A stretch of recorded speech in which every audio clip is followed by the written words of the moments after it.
Hello दोस्तों, स्वागत है आपका एविजन इंस्टीट्यूट के ऑनलाइन लर्निंग प्लेटफॉर्म पे। और दोस्तों, आज हम सीखने जा रहे हैं शंघाई कोऑपरेशन ऑर्गेनाइजेशन के बारे में। दोस्तों, ये न्यूज में क्यों है, इंपॉर्टेंट इसलिए है क्योंकि न्यूज में इसलिए है क्योंकि इस बार शंघाई कोऑपरेशन ऑर्गेनाइजेशन की मीट है। ठीक है, कब कब? 15 और 16 सितंबर को। और 15 और 16 सितंबर को क्योंकि मीट थी तो न्यूज में होना स्वाभाविक है, क्योंकि कुछ ना कुछ वहां से हमारे लिए इंपॉर्टेंट निकल कर जरूर आया है। तो इससे पहले कि हम क्या उसका मीटिंग का आउटकम्स है, सबसे पहले जानते हैं शंघाई कोऑपरेशन ऑर्गेनाइजेशन है क्या। ठीक है, तो सबसे पहले क्या है, ये एक इंटर गवर्नमेंटल ऑर्गेनाइजेशन है। अच्छा, परमानेंट है या टेम्पररी है दोस्तों? तो जी हाँ, परमानेंट है। ठीक है, तो परमानेंट इंटर गवर्नमेंटल, टेम्पररी नहीं है। और ये इंटरनेशनल ऑर्गेनाइजेशन है, यानी बहुत सारी कंट्रीज इकट्ठा होकर आती हैं और परमानेंट एक इनके जो गवर्नमेंट है आपस में मिलकर कोलैबोरेट करते हैं, बात होती है। और किस किस मामलों पे कोऑपरेशन होता है, क्योंकि कोऑपरेशन है। ठीक है, तो शंघाई कोऑपरेशन ऑर्गेनाइजेशन जो है उसमें किस किस चीज पे कोऑपरेशन होगा? तो सबसे पहले होता है पॉलिटिकल कोऑपरेशन। दोस्तों, कौन सा कोऑपरेशन? तो कोऑपरेशन होता है आपका पॉलिटिकल कोऑपरेशन होता है। और कैसा कोऑपरेशन होगा? पीस के लिए कोऑपरेशन होता है। पीस के लिए कैसे कोऑपरेशन होगा? पॉलिटिकल कोऑपरेशन होगा। इससे हम लोग मेंटेन करेंगे कि एक दूसरे की आर्मी कभी भी एक दूसरे के साथ लड़ाई ना करे और कोई किसी किस्म का झगड़ा ना हो और पीस बनी रहे। तो इसलिए पॉलिटिकल कोऑपरेशन, और भी बहुत सारा के लिए पॉलिटिकल कोऑपरेशन किया जाता है।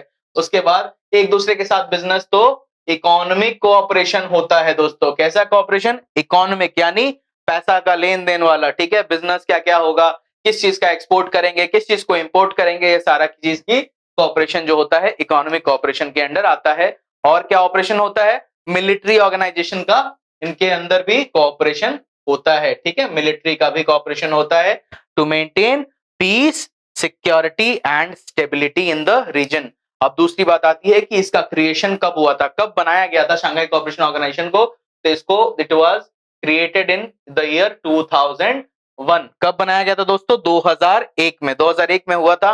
शंघाई कोऑपरेशन ऑर्गेनाइजेशन का चार्टर साइन हुआ था 2002 में और ये 2003 से लागू हो गया। तो बेसिकली 2003 से हम ये बॉडी देखते हैं कि फंक्शनल हो गई, लेकिन इसका क्रिएशन जो है वो 2001 में ही हुआ। 2002 में चार्टर साइन हुआ, फंक्शनल हुआ 2003 में।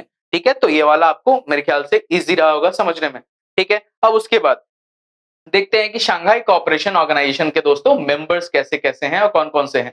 ठीक है, कैसे कैसे क्या है, मतलब कौन कौन से हैं। ठीक है, सबसे पहले जो 8 मेंबर्स हैं, 8 मेंबर्स में सबसे पहले आता है आपका कजाकिस्तान। कौन सा? कजाकिस्तान। ठीक है, तो सबसे पहले आ गया कजाकिस्तान। उसके बाद आ गया आपके पास चाइना।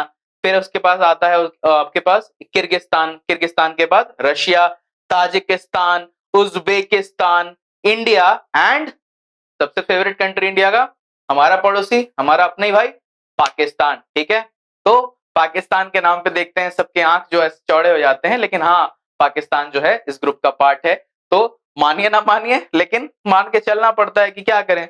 अच्छा, दो और कंट्री जो है इसमें ऐड होने वाले हैं बहुत जल्दी, जिसमें एक नाम आता है आपका ईरान का और एक और नाम जो है वो है बेलारूस। ठीक है, तो बेलारूस और ईरान इसमें बहुत जल्दी ऐड होने वाले हैं। अच्छा, कुछ कुछ ऑब्जर्वर स्टेट्स भी हैं। ऑब्जर्वर स्टेट्स का मतलब क्या होता है? ये मीटिंग में होते हैं, ऑब्जर्व करते हैं और देखते हैं कि इसके जो डेवलपमेंट में है क्या क्या होता है, वो कैसे कैसे इसमें हेल्प कर सकते हैं, उनमें क्या क्या फायदा है। तो कुछ लोगों को ऑब्जर्वर कंट्रीज होता है, उनको स्टेटस दिया जाता है कि आप मीटिंग का पार्ट हो सकते हो, आप इसमें हिस्सा ले सकते हो, भले आपका वोटिंग नहीं होगा लेकिन हाँ, आप पार्ट ले सकते हो। तो इससे क्या होता है कि एक पहले ऑब्जर्वर स्टेटस देते हैं, जब वो देखते हैं कि पार्ट ले सकते हैं, उनसे कुछ फायदा है, उनको कुछ फायदा होगा, तो उसके बाद उनको क्या किया जाता है, उनको धीरे धीरे मेंबर का स्टेटस देते हैं। ठीक है, तो ईरान और बेलारूस नए ऐड होने वाले हैं। अब ऑब्जर्वर कंट्रीज कौन कौन से हैं? तो सबसे पहले आता है आपका अफगानिस्तान। अफगानिस्तान के बाद बेलारूस, बेलारूस के बाद ईरान और फिर मंगोलिया। तो मैंने क्या कहा कि दो नए होने वाले हैं, तो ईरान और बेलारूस जो है आपके ऑब्जर्वर कंट्रीज हैं अभी, लेकिन ये दोनों बहुत जल्दी आपका शंघाई कोऑपरेशन ऑर्गेनाइजेशन के परमानेंट मेंबर्स में जो है लिस्ट में ऐड हो जाएंगे। उसके बाद डायलॉग पार्टनर्स कौन कौन से हैं? आपके लिए बहुत इंपॉर्टेंट नहीं है, फिर भी एक बार जानकारी रखने में क्या बुराई है। तो डायलॉग पार्टनर्स में आते हैं अजरबैजान है, अर्मेनिया है, कंबोडिया है, नेपाल है, टर्की है, श्रीलंका है। तो ये सब आ जाते हैं आपके पास डायलॉग पार्टनर्स में। अब हम लोग धीरे धीरे जानते हैं कि इसकी ऑब्जेक्टिव्स क्या है दोस्तों। ठीक है, तो दोस्तों देखते हैं कि ऑब्जेक्टिव्स क्या क्या हैं। बेसिकली ऑब्जेक्टिव्स का मतलब होता है क्या? उद्देश्य, मतलब मोटिव क्या है, मोटिव क्या है उस किसी काम को करने का। एससीओ के फाउंडेशन का मोटिव क्या था? तो सबसे पहला था कि स्ट्रेंथनिंग। ठीक है, क्या स्ट्रेंथन करना है आपको, क्या मजबूत करना है? म्यूचुअल ट्रस्ट, दो देशों के बीच में ट्रस्ट होना चाहिए, तभी जाके आप उसके साथ बिजनेस या किसी भी तरह का कोई भी रिलेशन कर पाओगे। अगर ट्रस्ट ही नहीं होगा, इंडिया पाकिस्तान को जब जब ट्रस्ट करता है तो वहां वहां से धोखा मिलता है। ठीक है, तो ट्रस्ट कैसे करना है? ट्रस्ट तब होगा जब आप लोग कंटिन्यू एक दूसरे के साथ काम करते हो। For example, our relations were not that good with USA, but now since we are cooperating with each other, we are doing business with each other. US के साथ हमारा 2+2 डायलॉग होता है, यूएस के साथ हम अलग अलग फोरम्स पे साथ हैं, क्वाड में साथ हैं। यूएस में प्रधानमंत्री मोदी जी का आप दौरा देखते हैं, कितना कंटिन्यू दौरा होते रहता है और वहां से कहीं ना कहीं कुछ ना कुछ हमारे पास आउटकम्स आते रहते हैं। तो इसलिए अब जो हमारे यूएस पे भरोसा बना, तो ट्रस्ट होना चाहिए। ट्रस्ट कैसे बनेगा ये हमने देखा कि कंटिन्यू काम होना चाहिए। जैसे हमारा रशिया का है, हमारे साथ इजराइल का है, ठीक है, वो सेम भरोसा जो हम ईरान के साथ कर सकते हैं, अफगानिस्तान के साथ, इवन तालिबान के साथ इंडिया भरोसा कर सकता है। मगर पाकिस्तान जो ऐसा चीज है, उसके साथ हम लोगों को मुश्किल होता है। तो ऑब्जेक्टिव यही था कि पहले इन सभी कंट्रियों के बीच में म्यूचुअल ट्रस्ट को स्ट्रेंथन करना है। उसके बाद क्या करना है? नेबरलीनेस, मतलब थोड़ा सा पड़ोसी भाईचारा बढ़ाना है। ठीक है, ज्यादा से ज्यादा एक दूसरे का साथ देने वाला कंसेप्ट होना चाहिए। पड़ोसी के लिए जो नियम होता है हमारा, जैसे कंसेप्ट है कि नेबरहुड फर्स्ट, खुद भूखे रह जाते हैं लेकिन पड़ोसी को हेल्प करना हमारा जो है वो मान के चलिए कि हमारी मॉरल ड्यूटी है, वो हमें करना ही चाहिए। ठीक है, नेक्स्ट नेक्स्ट क्या है? Promoting effective cooperation. कोऑपरेशन किस में बढ़ाना है दोस्तों? सबसे पहले पॉलिटिक्स में, पॉलिटिक्स में कोऑपरेशन करेंगे। उसके बाद ट्रेड में, इकोनॉमी में, रिसर्च में। ठीक है, रिसर्च में भी इवन देखते हैं आप कि अफ्रीका, रशिया, यहां से बच्चे आते हैं इंडिया में रिसर्च करने के लिए, पढ़ने के लिए। रिसर्च नहीं करिएगा, कुछ नया इन्वेंट नहीं करिएगा, तो पुराने को लेकर कितने दिन चलाइएगा? ठीक है, तो आपको रिसर्च करना पड़ेगा। तो इन सब चीजों के लिए रिसर्च पे भी जो है कोऑपरेशन करते हैं। टेक्नोलॉजिकल कोऑपरेशन भी बहुत जरूरी है। टेक में कोऑपरेशन अगर नहीं होगा, कल्चरल कोऑपरेशन, एक दूसरे को जानेंगे, एक दूसरे से रिश्ता गहरा होगा, ये भी इंपॉर्टेंट है। ठीक है, उसके बाद हमें अपना जो टाइज है उसको बढ़ाना पड़ेगा। कैसे? एजुकेशन में, मतलब जैसे देखिए हमारे यहाँ से जो स्टूडेंट प्रोग्राम होता है, स्टूडेंट एक्सचेंज प्रोग्राम के तहत हमारे बच्चे जो है वहां जाते हैं, उनके बच्चे हमारे यहाँ आते हैं पढ़ने के लिए। तो एजुकेशन में, एनर्जी ट्रांसपोर्ट के मामले में, ठीक है, जैसे हमारे यहाँ मतलब जो तुर्कमेनिस्तान, अफगानिस्तान, पाकिस्तान, इंडिया के बीच में जो पाइपलाइन है, जैसे तापी गैस पाइपलाइन है, एनर्जी हो गया। रशिया से हम जो पेट्रोल खरीदते हैं, एनर्जी है। तो ये सब क्या है? कोऑपरेशन है, एनर्जी में कोऑपरेशन है। ट्रांसपोर्ट, ठीक है, मीकोंग गंगा, तो ये सब क्या है? कोऑपरेशन है, ट्रांसपोर्टेशन है। कब बढ़ेगा? जब आप कोऑपरेशन बढ़ाएंगे। तो इसके लिए शंघाई कोऑपरेशन नाम ही रखा है, कोऑपरेशन ऑर्गेनाइजेशन। तो ऑब्जेक्टिव तो आपको क्लियर होगा कि कोऑपरेशन बढ़ाना है।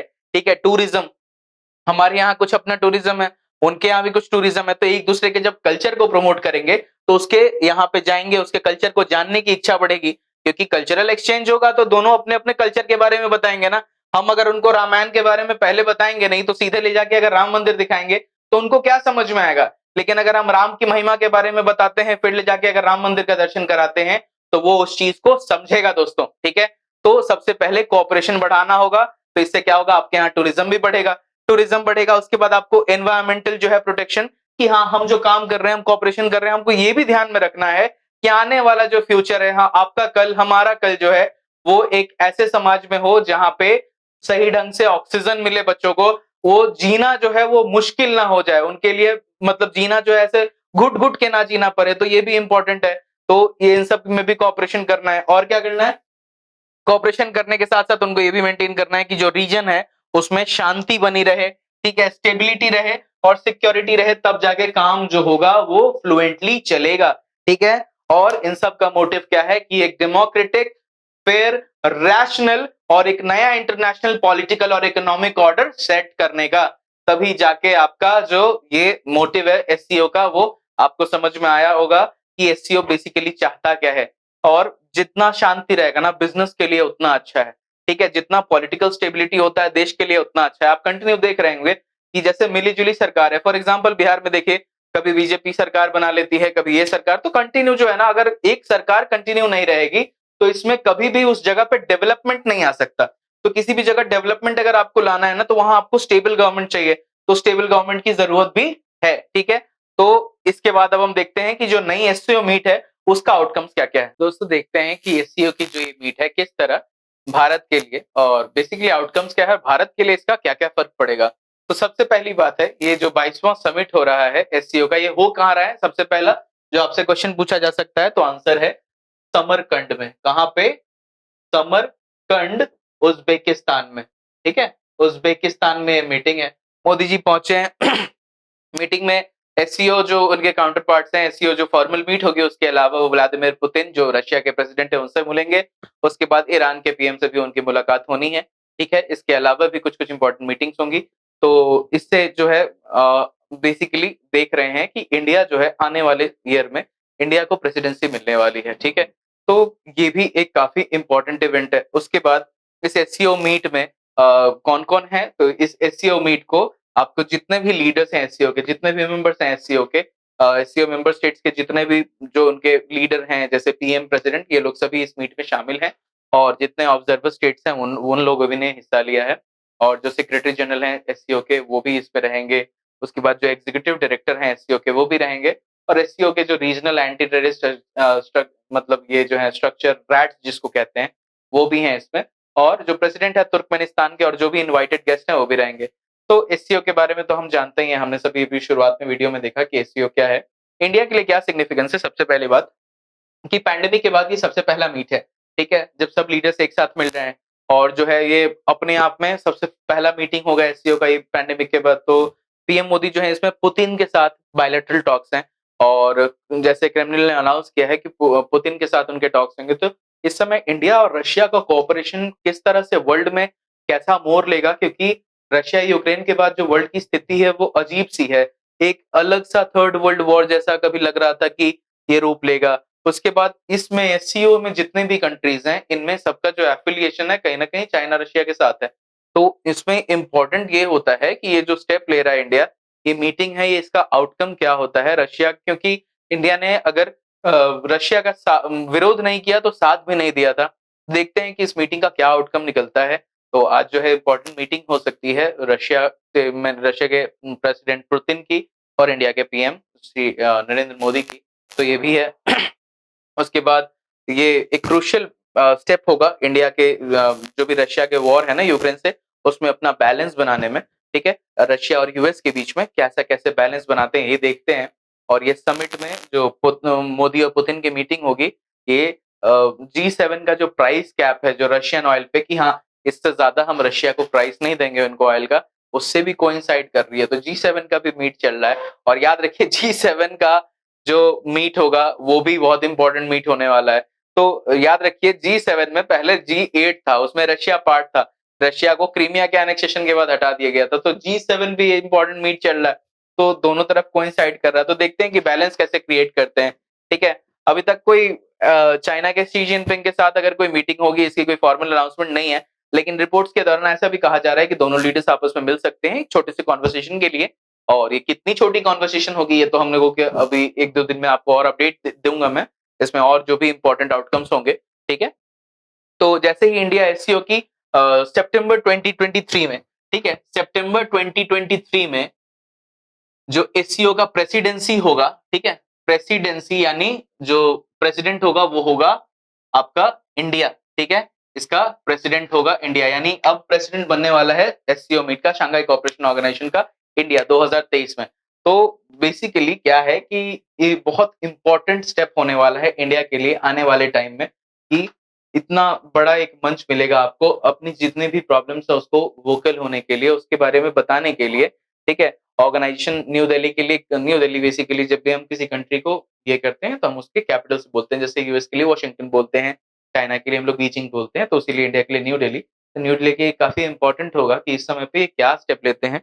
और इंटरनेशनल रिलेशन में जैसे कि हम लोग हमेशा से जानते हैं कि जो भी स्टेप होगा वो एक नॉर्मल नहीं होता है। इसमें बहुत ज़्यादा बैलेंस ऑफ पावर का हेर-फेर होता है। किस तरफ बैलेंस मतलब तराजू पलड़ा जो है, तराजू का किस तरफ भारी होगा, ये देखा जाएगा इस मीटिंग के लिए। तो ये मीटिंग काफ़ी इम्पोर्टेंट है और एससीओ का जब इंडिया को बेसिकली प्रेसिडेंसी मिल जाएगा, तो इंडिया के लिए अपना जितना भी प्रॉब्लम्स है उसको रीजनली या आप कहिए कि क्रॉस रीजनल कनेक्टिविटी के थ्रू अपना प्रॉब्लम्स को वोकली अनाउंस करना सकते हैं। उसके बाद हम लोग अपना इन सब कंट्रीज़ के साथ मिलके कोऑपरेशन सुधार के हम और भी ज़्यादा अपना कनेक्टिविटी को बना के हम अपने ट्रेड में और इकोनॉमिकली या पॉलिटिकली अपने आप को बेनिफिट पहुंचा सकते हैं। तो ये भी इंपॉर्टेंट है। और इंडिया इस प्लेटफॉर्म का यूज करके चाबहार पोर्ट का जो प्रोजेक्ट है, बेसिकली ईरान में जो चाबहार पोर्ट के जो प्रोजेक्ट में इंडिया ने पैसा लगाया है, और international north south transport corridor में जो इंडिया का पैसा लगा है, तो उसमें भी इंडिया जो है इसको पुश कर सकता है। तो ये सब इम्पोर्टेंट चीजें हैं और इसके अलावा जो भी इसमें प्रोग्रेस होता है तो उससे हम आपको अवगत कराते रहेंगे। अगर वीडियो अच्छी लगी हो तो ही हमारे चैनल को आप सब्सक्राइब करिए, इस वीडियो को लाइक करिए और अपने दोस्तों के साथ ज्यादा से ज्यादा शेयर करिए, ताकि आपके साथ साथ हमारा भी ग्रोथ होते रहे और इससे हमें भी मोटिवेशन मिलती है। जब वीडियो पे लाइक आता है तो जेन्युइन लाइक्स जब आते हैं ना तो हमें भी अच्छा लगता है कि लोग हमारे वीडियोस को पसंद कर रहे हैं, तो हमें मोटिवेशन मिलता है कि आगे ऐसी वीडियो बनाऊं। ठीक है, अगर इसके बारे में आपकी कोई कमेंट्स हो तो आप कमेंट बॉक्स में अपने राय बता सकते हैं। आपका अगर कोई क्वेश्चन हो तो हम लोग उसको कमेंट्स में एड्रेस करेंगे और नहीं तो मैं अगले वीडियो में आपके क्वेश्चंस को भी एड्रेस करूंगा।